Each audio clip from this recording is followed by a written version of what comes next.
बिस्मिल्लाहिर्रहमानिर्रहीम। अस्सलाम वालेकुम नाज़रीन, मैं हूं शहजाद मिर्ज़ा। आप देख रहे हैं हमारा यूट्यूब चैनल एक्सपोज न्यूज़। नाज़रीन, कल भी मैंने एक मईशत पे आपको बताया था, पाकिस्तान की मईशत इस वक्त कहाँ खड़ी है और कितने नाजुक मरहले पे खड़ी है। आज उसी की तस्दीक जो है पाकिस्तान तहरीक इंसाफ के जो रहनुमा हैं शब्बर ज़ैदी और हफीज़ पाशा साहब जो हैं, उन्होंने इस चीज़ की वजाहत कर दी है। टीवी चैनल्स पर बैठ के, निजी टीवी चैनल्स पर बैठ के उन्होंने इस चीज़ का आगाह किया आवाम को कि इस वक्त पाकिस्तान की मईशत किस तरफ है। नाज़रीन, इस वक्त IMF से 800 अरब रुपए के नए टैक्स लगाने हैं। IMF ने कहा कि 800 अरब रुपए के नए टैक्स लगाएं, उनकी शर्त है। और वर्ल्ड बैंक की शर्त है आप अवाम पर टैक्स नहीं लगाएंगे। इस वक्त जो इम्पोर्टेड हुकूमत है दोनों तरफ से फंस गई है, चक्की के दो पार्ट के अंदर फंस गई है। अगर वर्ल्ड बैंक नहीं मानती तो वर्ल्ड बैंक इनको पैसे नहीं देगा, अगर IMF की नहीं मानेंगे तो IMF इनको पैसे नहीं देगा। इस वक्त बुरे हालात के अंदर IMF और ये जो इम्पोर्टेड हुकूमत है, जो इनके हैंडलर्स इनको लेकर आए थे, उन्होंने इनको फंसा के पाकिस्तान की मईशत को बेड़ा गर्क करके रख दिया।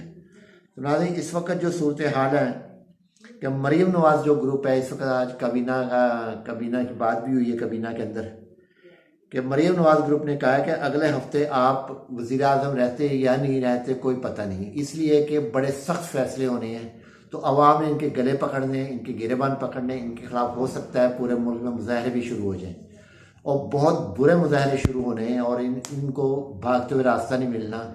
जो कि आज वज़ीर दाखिला साहब फरमा रहे थे, जी हम इमरान खान के मुकाबले में नहीं कोई खड़ा कर रहे, इसलिए तुम्हारे पास कुछ खड़ा करने के लिए है ही नहीं, कोई कैंडिडेट आपके पास है ही नहीं खड़ा करने के लिए उनके मुकाबले में। तो नाज़रीन, आगे जो टॉपिक है आज का, इस वक्त पाकिस्तान के ख़जाने के अंदर 4.4 बिलियन डॉलर पड़े हुए हैं। सिर्फ 4.4 बिलियन डॉलर पाकिस्तान के पड़े हुए हैं और 5,700 कंटेनर कराची पोर्ट ट्रस्ट पर खड़े हैं। अगर इन कंटेनर्स को क्लियर हुकूमत करवाती है तो ख़जाना बिल्कुल खाली हो जाएगा, कुछ नहीं बचेगा। ग़िज़ाई किल्लत में भी बहुत ज़्यादा इजाफा हो जाएगा। तो नाज़रीन, ये सूरत हाल इस वक्त जो है मुल्क की, ये इंतहाई ख़तरनाक सूरत हाल है कि इस वक्त ग़िज़ाई किल्लत में जो इजाफा हो रहा है वो हो रहा है 36% जो है ग़िज़ाई किल्लत में इजाफा हो गया है। तो 6 माह के अंदर 6.5 ट्रिलियन रुपए का कर्जा लिया है। स्टॉक मार्केट क्रैश कर चुकी है। 40% बच्चे ग़िज़ाई किल्लत का शिकार हैं और 8 करोड़ अफराद गुर्बत की लकीर के नीचे जी रहे हैं। मिनी बजट लाने की मुकम्मल तैयारी हो चुकी है। हुकूमत बलूचिस्तान ने बोल दिया है कि हमारे पास तनख्वाह देने के लिए पैसे नहीं हैं। ये इंकशाफात जो हैं शब्बर ज़ैदी साहब, आपको शुरू में भी बताया था, शब्बर ज़ैदी साहब हफीज़ पाशा साहब ने बताया और उन्होंने ये भी बताया कि डॉलर का रेट जो है 272 रुपये से लेकर 295 रुपये तक है। जो शब्बर ज़ैदी साहब 275 का दावा कर रहे हैं और हफीज़ पाशा साहब 295 रुपये का दावा कर रहे हैं। तो नाज़रीन, इस सूरत हाल के अंदर पाकिस्तान की जो सूरत हाल है इंतहाई गंभीर हो चुकी हुई है।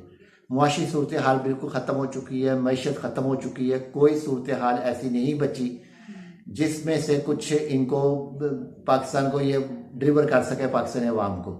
हर चीज़ पे टैक्स, हर चीज़ पे टैक्स पे टैक्स लग रहा है। और आज IMF ने वाज़िया तौर पे बोल दिया था कि अब टैक्स आपको लगाने पड़ेंगे, लिविड टैक्स लगाने पड़ेंगे, लिविड जो पेट्रोलियम टैक्स है वो लगाने पड़ेंगे आपको हर सूरत। अगर आप नहीं लगाएंगे तो आपके लिए मसाइल खड़े होंगे। तो वर्ल्ड बैंक ने कहा है कि अगर अवाम पे टैक्स आपने लगाए तो हम आपको कोई किसी किस्म की मदद नहीं करेंगे आपकी। तो नाज़रीन, एक तरफ वो हैं, एक तरफ ये है, बीच में ये इम्पोर्टेड हुकूमत फंस गई है। इनकी अयाशियाँ ख़त्म नहीं हो रही, मुल्क जो है दिवालिया की तरफ चला गया है। और दूसरी जानब 165 मर्सिडीज़ खरीद रहे हैं, गाड़ियाँ, जो इंतहाई ख़तरनाक इक़दाम है इनका। आवाम के लिए पैसा नहीं है और ये गाड़ियाँ ख़रीद रहे हैं। और दूसरी सोने पे सुहागा ये है कि एक और आज मशीर बना दिया गया है। जो मशीर इनको बनाया, जो मशीर बने हैं, एक और मशीर बना दिया गया है। तो वो जो है वो एक तकलीफ काम है कि इनके मशीरों की तादाद ही ख़त्म नहीं हो रही। इतने मशीर बनाते जा रहे हैं, इतने मशीर बनाते जा रहे हैं हद से ज़्यादा। तो ये जो मशीर हैं ये कर क्या रहे हैं ये आज तक पता नहीं चला। फाहद हारून साहब हैं जो कि नए मशीर बने हैं वफाकी हुकूमत के अंदर। इस वक्त 77 तो बताई जा रही है, मगर इससे ज़्यादा की तादाद है।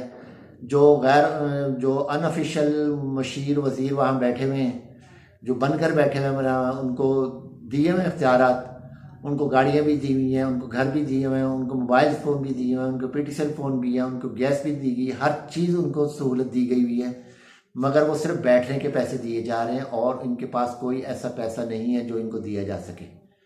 तो नाज़रीन, इस सूरत हाल के अंदर मुल्क की जो है दिवालिया हो चुका है मुकम्मल तौर पे, और पाकिस्तान की मैशत मुकम्मल तौर पे बैठ चुकी है। इंपोर्ट एक्सपोर्ट पाकिस्तान की तकरीबन हद तक ख़त्म हो चुकी है। इंपोर्ट तो ख़त्म हुई हुई है, एक्सपोर्ट भी ख़त्म हो चुकी है, क्योंकि इंडस्ट्री बंद हो चुकी है, टेक्सटाइल इंडस्ट्री बंद हो चुकी हुई है। लाखों अफराद बेरोज़गार हो चुके हैं और इनके लिए एक बहुत बड़ा चैलेंज बन गया है। अब जो है, क्योंकि इलेक्शन है, ज़िमनी इलेक्शन के लिए 35 सीटों का जो इन्होंने इस्तीफ़े मंजूर किए थे, उस पर इमरान खान साहब ने कह दिया मैं खुद खड़ा होऊंगा तमाम हलकों पे। अब ये तमाम हलकों से भाग रहे हैं। इनके वज़ीर दाखिला साहब भी आज बैठे हुए टीवी पे बता रहे थे तल्लुफ़ सन के प्रोग्राम में कि हम 35 अफराद नहीं खड़े करेंगे, लाएंगे इनके मुकाबले में। इनके मुकाबले में लाने के लिए इनके पास है ही कुछ नहीं। इमरान खान का मुकाबला करने के लिए इनके पास कोई आदमी नहीं है, कोई कैंडिडेट नहीं है। किसी पार्टी, कोई भी पार्टी अपना कैंडिडेट हरवाना नहीं चाहती, अपनी सियासी साख हरवाना नहीं, वो ख़राब नहीं करवाना चाहती। क्योंकि अगर कोई भी इस वक्त, क्योंकि इलेक्शन सर पे हैं, किसी वक्त भी इलेक्शन हो जाते हैं, थोड़ी दिन में इलेक्शन होते हैं, 10 दिन में होते हैं, महीने में, 2 महीने 4 महीने में, तो जो कैंडिडेट इमरान खान के मुकाबले में हार गया उसके सियासी मौत हो चुकी, वो उसी दिन सियासी मौत हो जाएगी जिस दिन वो हारेगा। तो कोई भी अपनी सियासी मौत नहीं करना चाहता। आगे भी इन्होंने काफ़ी हद तक गलत काम किए हैं जिसकी वजह से ये परेशान हुए हैं। तो आज नाज़रीन, इनकी ये हालत हो गई है कि इनके पास कोई कैंडिडेट नहीं है, इनके पास पैसा नहीं है, इनके पास सनत नहीं है, इनके पास इंडस्ट्री नहीं है, कोई सनतकार पैसा नहीं लगा रहा, कोई इंडस्ट्रीज पैसा नहीं लगा रहा। हर तरफ से तबाही तबाही तबाही हो चुकी है मुल्क की। और मुल्क जो है वेंटिलेटर पे आ गया। ख्वाजा वेंटिलेटर ने जो कहा था कि जी अमेरिका हमें इमदाद नहीं देगा तो हम वेंटिलेटर पे आ जाएंगे, उनकी इमदाद भी शायद इनको मिली या नहीं मिली। जो मिली या ये खा पी गए हैं उसकी। और ये अब जो है पाकिस्तान जो है, पूरा पाकिस्तान जो है वेंटिलेटर पे आ चुका है। तनख्वाहें देने के पास इनके पास पैसे नहीं है। बलूचिस्तान हुकूमत ने वाज़ेह तौर पे कह दिया हमारे पास कोई पैसा नहीं जो जिससे हम तनख्वाहें दे सकें। ये हालत हो चुकी है। सूबों में तनख्वाहें भी नहीं है, कोई मामला नहीं है ऐसा जिससे इनको कुछ रिलीफ मिल सके। नाज़रीन, वीडियो अच्छी लगे शेयर करें, लाइक करें, हमारे चैनल सब्सक्राइब करें। शुक्रिया।